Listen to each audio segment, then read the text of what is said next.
अस्सलाम वालेकुम। खेलों की खबरों पर तबसरों और तज्जियों सजेस्ट स्कोर के एक और प्रोग्राम के साथ सैयद याह्या हुसैनी आपकी खिदमत में हाजिर है। एशिया कप 2014 अपने पूरे आबोताब के साथ बांग्लादेश के क्रिकेट मैदानों पर जारी है और इस टूर्नामेंट में दिफाई champion Pakistan cricket team final खेलने के लिए अपनी पोजीशन को मुस्तहकम कर रही है। उम्मीद यही की जा रही है कि फाइनल में पाकिस्तान का मुकाबला 4 बार की एशियन चैंपियन श्रीलंका के साथ होगा।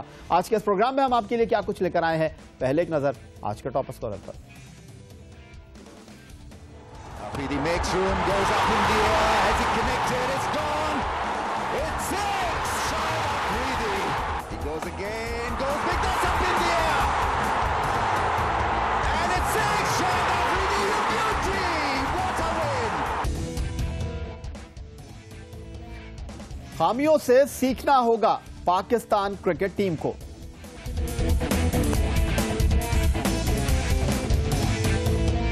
अगर विकेटें ना गिरती तो ये हम आराम से जीत जाते मैच। बार कैफ इससे बहुत कुछ सीखने को मिलेगा। जीत से और रन चेजिंग अगर सिचुएशन में आप जीतते हैं तो आपका हौसले बहुत बढ़ जाते हैं। इंटरनेशनल क्रिकेट को पाकिस्तान से रूठे 5 साल हो गए।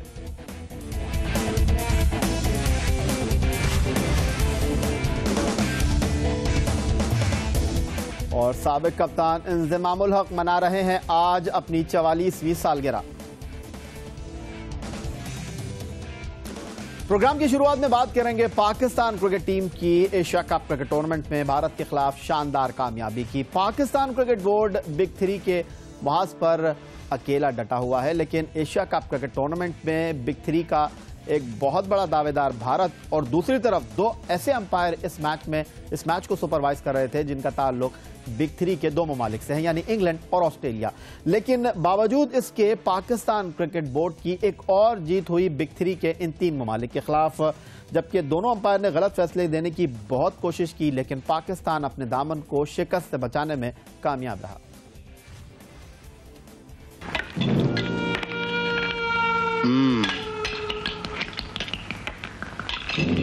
कितने आदमी थे सरदार?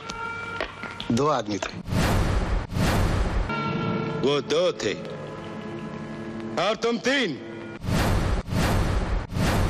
फिर भी वापस आ गए खाली हाथ। क्या समझ कर आए थे कि सरदार बहुत खुश होगा, शाबाशी देगा? क्यों?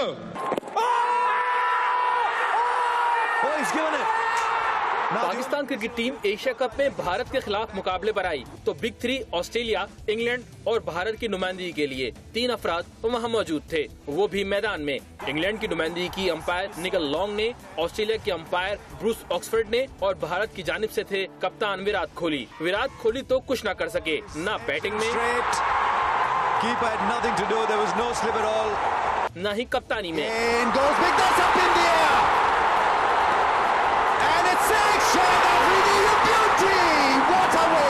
मगर दोनों अंपायर्स ने बिग 3 का साथ देने के लिए 2 भारतीय बैट्समैनों रविंद्र जडेजा और अश्विन को क्लियर आउट होने के बावजूद आउट न दिया। जडेजा क्लियर LBW थे, मगर हफीज की अपील को इंग्लिश अंपायर निकल लॉन्ग ने रद्द कर दिया।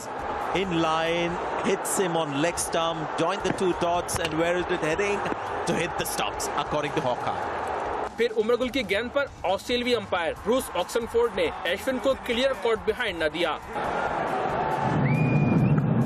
Big sound. Yeah, big sound. Yes, and he was looking at the keeper the moment he hit it or edged it in fact. मतलब बिग 3 का हक पूरी तरह अदा किया, मगर बकौल चेयरमैन PCB नजम सिटी बिग 3 के खिलाफ पाकिस्तान तो अपने मौक़िफ़ पर डटा रहेगा कि 9 लोग एक तरफ, अब एक प्रिंसिपल के ऊपर, रसूल के ऊपर एक नेशन खड़ा है। मैच में भी ऐसा ही हुआ, पाकिस्तान हिम्मत न हारा और जीत गया। He goes again, goes big, that's up in the air, and it's 6, Shahid Afridi, you beauty, what a win!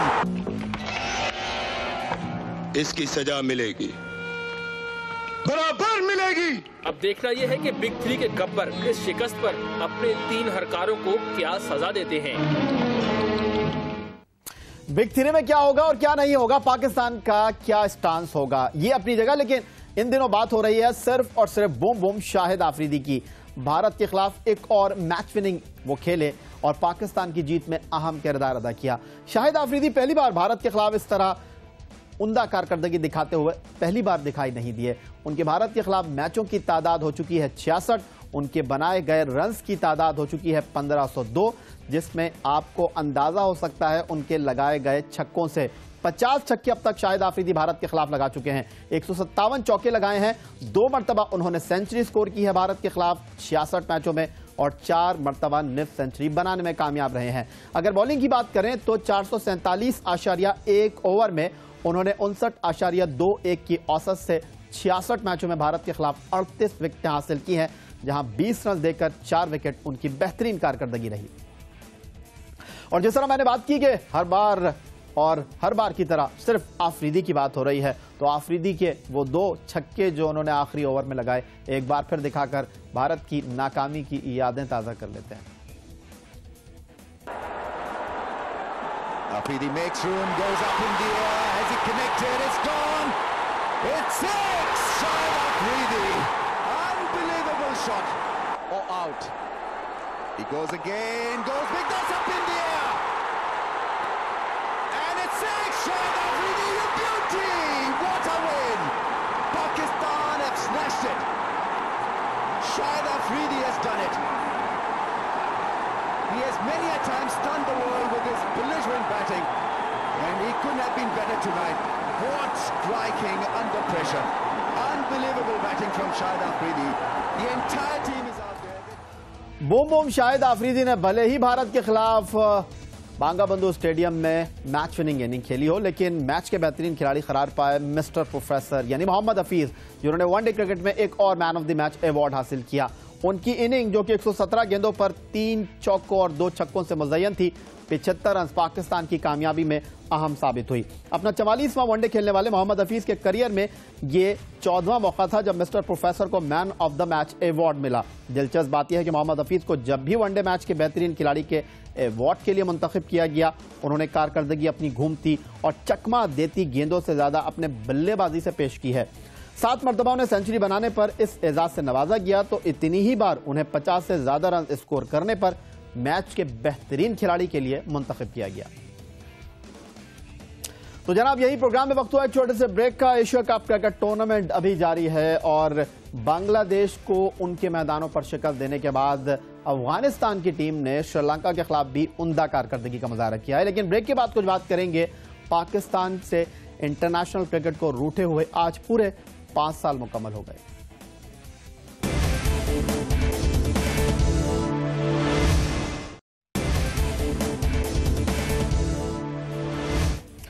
एक बार फिर कहेंगे आपको खुशामदीद और अब कुछ बात पाकिस्तान से इंटरनेशनल क्रिकेट को रूठे हुए 5 साल की। आज से ठीक 5 साल पहले यानी 3 मार्च 2009 को पाकिस्तान के दौरे पर आई हुई श्रीलंकन क्रिकेट टीम दूसरा टेस्ट मैच खेल रही थी और एक नए दिन की शुरुआत के लिए Sri Lankan cricket team कदाफी stadium Lahore जा रही थी कि पाकिस्तानी वक्त के मुताबिक सुबह 8:40 पर श्रीलंकन टीम पर एक दहशतगर्दी का हमला हुआ, जिससे पाकिस्तान से इंटरनेशनल क्रिकेट चली गई। उस हमले के दौरान 6 पुलिस एहलकार अपनी जिंदगी की बाजी हार गए, एक आईसीसी अंपायर जख्मी हुए और 6 श्रीलंकन खिलाड़ी भी जख्मी हुए। पाकिस्तान से उस हमले के नतीजे में 2011 वर्ल्ड कप की मेजबानी छीन ली गई। पाकिस्तान क्रिकेट इंटरनेशनल क्रिकेट में तनहा रह गई और आज इस वाक़े को पूरे 5 साल हो चुके, लेकिन पाकिस्तान क्रिकेट टीम अपनी होम सीरीज बजाय पाकिस्तान के यूएई में खेलने पर मजबूर है और पाकिस्तान क्रिकेट टीम बावजूद उसके इंटरनेशनल टीमों को टक्कर देने की पूरी सलाहियत रखती है। और जनाब, एक बार फिर कुछ बात करेंगे एशिया कप क्रिकेट टूर्नामेंट 2014 की, जहां पाकिस्तान की टीम भारत को शिकस्त देकर अब फाइनल में जाने के लिए मजबूत उम्मीदवार बन गई है। पाकिस्तान क्रिकेट टीम के साबिक कप्तान रमीज हसन राजा इस कामयाबी पर बहुत खुश हैं। पहले तो उन्होंने दिफा किया इस बात का कि मिसबाहुल हक ने टॉस जीतकर पहले सही फैसला किया फील्डिंग करने का, लेकिन ओपनर्स को उनका मशवरा क्या है, आइए आपको दिखाते हैं। रमीज भाई, बड़ी गैर मामूली कामयाबी हासिल की इंडिया के खिलाफ। क्या आप समझते हैं कि स्ट्रेटजी अच्छी थी या अंडर प्रेशर किया हुआ था भारत को आगाज से ही, जिसकी वजह से ये कामयाबी मिली? देखिए, बहुत ही अच्छी कामयाबी थी। इससे तो सारी कौम में जो जश्न और जो माहौल बना है वही हमें पाकिस्तान को चाहिए था और टेम्परामेंटली पाकिस्तान स्ट्रांग निकला, क्योंकि अफरीदी जब चलते हैं तो ऐसे ही खेलते हैं और बहुत बड़ी फतह थी, इसलिए कि एक मौके पे ऐसा लग रहा था कि हम शायद ये मैच ना जीत सकें। प्लान था, अच्छा था, बॉलिंग फिर से बहुत ही ज़बरदस्त थी, क्योंकि भारत जैसी बैटिंग साइड को लिमिट कर देना 250 से कम, वो बहुत अच्छा था। सईद अजमल का जवाब नहीं है, जादूगर हैं, और कई मौक़ों के ऊपर पाकिस्तान ने भारत से बहुत ही अच्छी परफॉर्मेंस दी। एक्स फैक्टर जिस टीम के पास होता है, जो कि पाकिस्तान के पास है, फिर वो टीम किसी भी पोजीशन से वापस आ सकती है, और इसकी कल बहुत ही ग्रेट एग्जांपल थी। अच्छा, आपसे बात हो रही थी जब मैच चल रहा था, आपने कहा कि हम लोगों ने उनकी स्ट्रेंथ को किल करने के लिए हमने ये फैसला किया और हमें महंगा भी पड़ सकता है। आपको उम्मीद थी कि हम लोग चेज कर लेंगे, हालांकि कम टोटल था? देखिए, चेजिंग जो है वो हमारे मुश्किल काम है, और एक मेंटल ब्लॉक सा हुआ है। तो मुझे ये लग रहा था कि अपनी स्ट्रेंथ पे खेलना चाहिए, और पाकिस्तान की स्ट्रेंथ जो है वो बॉलिंग है, मगर कंडीशंस के हिसाब से एक दलेराना फैसला था, और जब जीत जाते हैं तो वो फैसला ठीक ही होता है, मगर फिर भी कहीं अमड़ गए थे, क्योंकि 5-5.25 की एवरेज से जाना था, और अगर विकेटें ना गिरती तो ये हम आराम से जीत जाते मैच। बार कैफ, इससे बहुत कुछ सीखने को मिलेगा जीत से, और रन चेजिंग अगर सिचुएशन में आप जीतते हैं तो आपका हौसले बहुत बढ़ जाते हैं। जैसे कि पाकिस्तान ने श्रीलंका को लास्ट इनिंग्स में टेस्ट मैच की 300 किया था 50 ओवर्स में, तो अब कोई भी उस तरह के इवेंट में पाकिस्तान टेस्ट क्रिकेट में एक सेल्फ बिलीफ के साथ उतरेगा। इसी तरह से ये एक आप समझ लीजिए कि एक बहुत बड़ी फतह थी, क्योंकि इससे कॉन्फिडेंस पाकिस्तान की टीम को बहुत मिलेगा।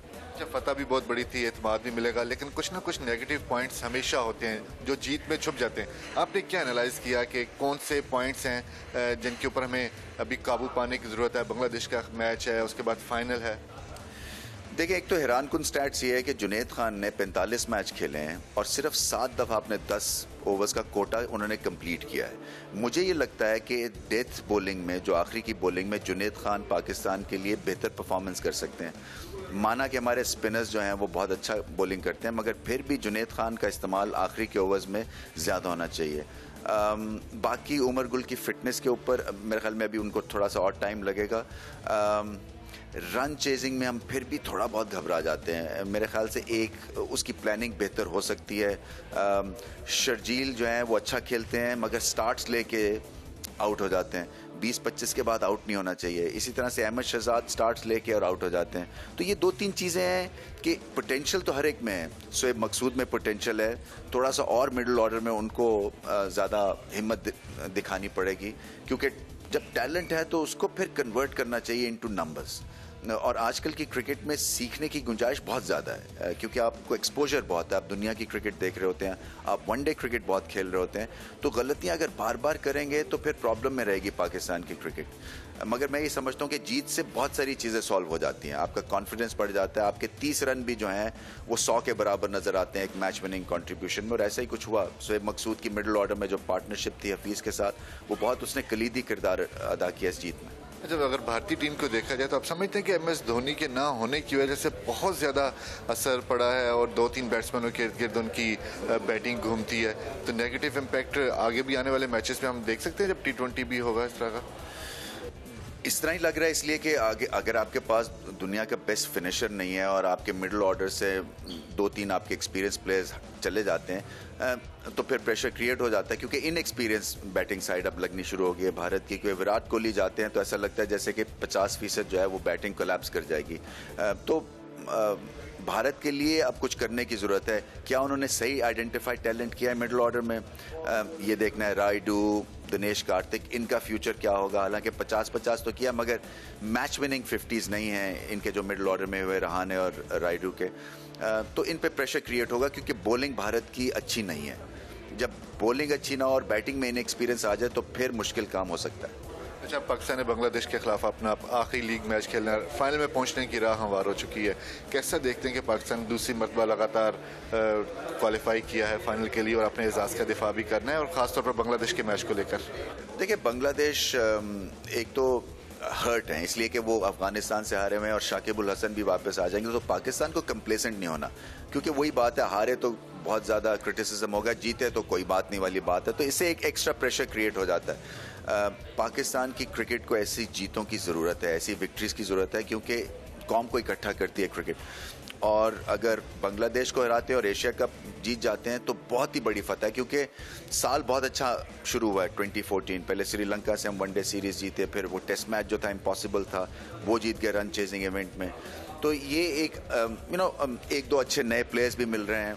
मैं समझता हूँ कि एशिया कप अगर जीत जाते हैं तो बहुत बड़ी विन होगी।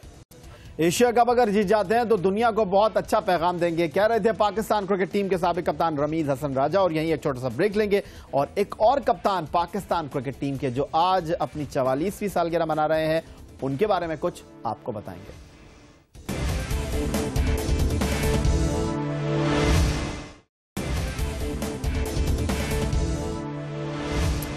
बूम बूम शाहिद आफरीदी भारतीय क्रिकेटर्स को अब पसंद नहीं आएंगे। बूम बूम शाहिद आफरीदी भारतीय क्रिकेट टीम को हमेशा याद रहेंगे, लेकिन शाहिद आफरीदी को खेलता हुआ तो भारतीय टीम के खिलाड़ियों ने मैदान में देखा, लेकिन साबिक भारतीय कप्तान सौरव गांगुली शाहिद आफरीदी की सालगिरह को लेकर परेशान है। क्यों, आपको दिखाते हैं। अफरीदी बहुत इंपॉर्टेंट होगा आज। अगर उनका बैटिंग आया तो उनके जो एक्सपीरियंस है, इतने समय तक खेल रहे हैं, अभी भी 34 साल की उम्र में है हामिद भाई। हम डेब्यू किए, हम 15 साल खेले, रिटायर हो गए। अफरीदी अभी भी 34 साल में है। तो यूनिस भाई भी हमारे साथ थे, वो भी उनके बाद आए, वो भी बड़े प्लेयर थे, वो भी चले गए। लेकिन आज जब अफरीदी बॉलिंग करने आया तो मैं देखा 34 साल का उम्र है। बड़ी गहरी बात कर दी। मेरे को लगता है दादा इसलिए कह रहा है अफरीदी को कि उसका एक्सपीरियंस 34 नहीं है, उसका एक्सपीरियंस 40 से ज्यादा है। मुझे ये बात समझ में नहीं आई, बाकी सबकी उम्र बढ़ जाती है, अफरीदी 34 साल में ही लगे रहते हैं। अब शाहिद आफरीदी 34 साल के हैं और दादा की परेशानी अपनी जगह, लेकिन पाकिस्तान क्रिकेट टीम के साबिक कप्तान, टेस्ट क्रिकेट में सबसे ज्यादा सेंचुरियां बनाने वाले इंजमामुल हक आज अपनी 44वीं सालगिरह मना रहे हैं। जी हां जनाब, आज से ठीक 44 साल पहले 3 मार्च 2014 आज अपनी 44वीं सालगिरह मनाने वाले इंजमामुल हक पाकिस्तान के टेस्ट में भी कप्तान रहे, वनडे में भी कप्तान रहे और उनको असल शोहरत मिली 21 मार्च 1992 को वर्ल्ड कप सेमीफाइनल में ऑकलैंड में, जहां उन्होंने न्यूजीलैंड के खिलाफ सिर्फ 37 गेंदों पर 60 रन की धुआंधार इनिंग खेली। ये उनका वनडे करियर का 16वां मैच था और यही वो मैच था जिससे इंजमामुल हक को सही मानों में शोहरत मिली। That's beautifully struck for 4. Need to be in both for that one. It's a bit of a loosener. Launched up a leg stump. And now delicate once more, just by innings at Eden Park against New Zealand, but when they were under pressure. And he's got 4 more. Inzamam-ul हक ने अपने 15 साल test career में 120 test match खेले और इन 120 test मैचों में 46.6 सिफर की औसत से 8,830 रन स्कोर किए। लाहौर में न्यूजीलैंड के खिलाफ 329 उनका बेहतरीन इनफरादी स्कोर रहा। टेस्ट क्रिकेट में पाकिस्तान के लिए सबसे ज्यादा 25 सेंचुरियां स्कोर की। अपनी 44वीं सालगिरह मनाने वाले इंजमामुल हक पाकिस्तान के लिए 378 एक रोजा मैच खेले, 11,739 रन स्कोर किए, 39.52 की औसत से, जहां उनका बेहतरीन इनफरादी स्कोर 137 नॉट आउट रहा और वनडे क्रिकेट में उनकी निफ सेंचुरियों की तादाद कुछ 82 जबकि सेंचुरियों की 10 है। तो यही तो था आज का हमारा ये program. Pakistan cricket team Asia Cup cricket tournament 2014 में अपना आखिरी लीग मैच मेजबान बांग्लादेश से खेलेगी और इस मैच में कामयाबी पाकिस्तान को फाइनल से पहले एक और बड़ी ऑक्सीजन फराहम कर सकती है। इस दुआ के साथ, इस उम्मीद के साथ, इस तवक्को के साथ कि पाकिस्तान में खेल और खिलाड़ी तरक्की करते रहे। सैयद याहिया हुसैनी को स्कोर की पूरी टीम के साथ अगले प्रोग्राम तक के लिए इजाजत दीजिए। अल्लाह हाफिज।